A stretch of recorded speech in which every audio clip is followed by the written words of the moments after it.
Buenos días, mi nombre es Mariluz González Fernández, soy doctora por la Universidad Complutense de Madrid, graduada en Podología y profesora titular de Facultad de la Universidad Complutense de Madrid desde hace 30 años. En esta clase vamos a ver la patología congénita de los miembros inferiores.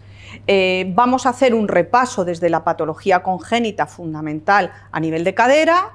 Vamos a ir específicamente a pie y luego nos vamos a centrar específicamente también en las alteraciones a nivel digital, dando una pincelada de cada uno de los tratamientos. Primero vamos a hablar que la patología congénita es aquella con la que el niño nace, ¿vale? Pero hay que hacer dos distinciones, una que sería la malformación congénita, que es aquella anormalidad genética que se establece en el proceso primario de la embriogénesis debido a efectos teratógenos, como pueden ser infecciones víricas entre la tercera y la séptima semana de vida intrauterina, sustancias medicamentosas, problemas de desnutrición, radiaciones, agentes tóxicos como puede ser el alcohol, las drogas, inhalaciones, ¿vale? Y por otro lado, la deformidad congénita, que la estructura está bien desde el punto de vista embriológico, sin embargo se produce una deformidad y esa deformidad normalmente se produce porque existe un factor mecánico. Bien, cuando queremos valorar y ver la epidemiología que hay dentro de las patologías congénitas, bueno, pues nos encontramos que es una de las primeras causas de morbimortalidad infantil y que en estudios realizados por el Instituto de Malformaciones Congénitas Español nos indica que aproximadamente había un 2% en el intervalo del año 1976 al 81. Esto debido a pues los cuidados que se tienen fundamentalmente en los embarazos y en los partos y en el control, pues se reduce de una manera importante en los últimos estudios publicados, que aunque hace años, pero es lo último que hay, es 1,49% en los recién nacidos a nivel español. También existe y nos dan estas malformaciones por etnias y se ve que es más claramente en la hindú y en la oriental, mientras que en la etnia autóctona es menos frecuente. Bien, dentro de la patología congénita, de esta patología congénita, de estas enfermedades, se ve que aproximadamente un 89,4 por cada 10.000 nacidos vivos presentaron patología congénita en las extremidades inferiores, siendo la primera la cadera, con un 41,8 por 10.000 recién nacidos vivos, seguida de los pies y posteriormente las polidactilias. Por lo tanto, son fundamentalmente los tres eslabones que vamos a ver: la cadera, patología en los pies y no solo la polidactilia, sino en general las malformaciones que podemos encontrar o unas de las malformaciones que podemos encontrar en los pies. Vamos a empezar con la patología congénita de la cadera, la más frecuente.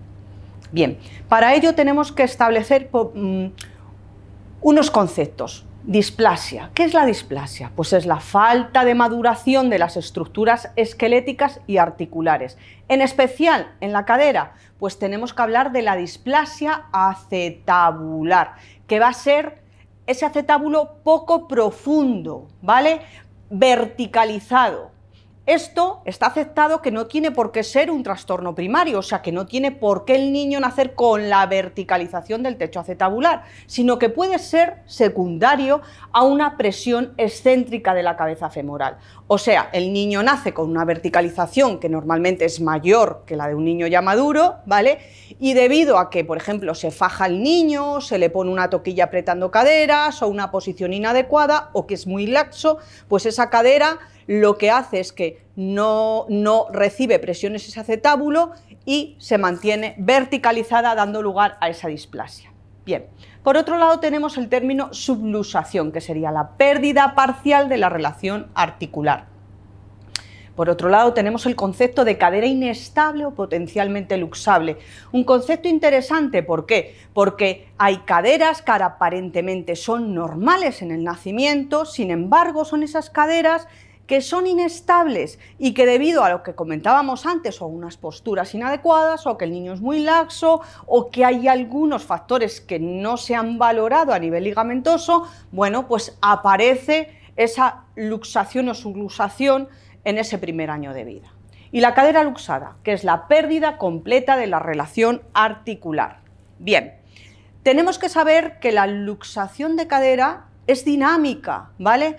Lo primero que nos vamos a encontrar pues es ese techo acetabular, como hemos dicho, displásico. A partir de aquí, ¿qué es lo que ocurre? Pues que esa cadera puede resbalar bien porque el techo cotiloideo no lo sujeta y algo muy importante, el labrum cartilaginoso a lo mejor también está afectado, con lo cual al resbalar progresivamente se nos va a ir a una migración cefálica del fémur, se va a colocar retroversa y progresivamente va a buscar un neocotilo que lo va a buscar retro a nivel ilíaco, formando una artrosis muy temprana.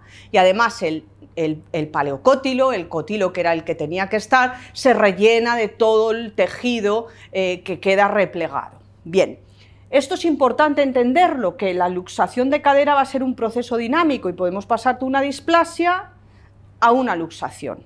Bien, vamos a ver qué clínica vamos a ver en el recién nacido. Bueno, pues la clínica que vamos a ver en el recién nacido van a ser los pliegues inguinales. Tenemos que ver número de pliegues, ¿vale?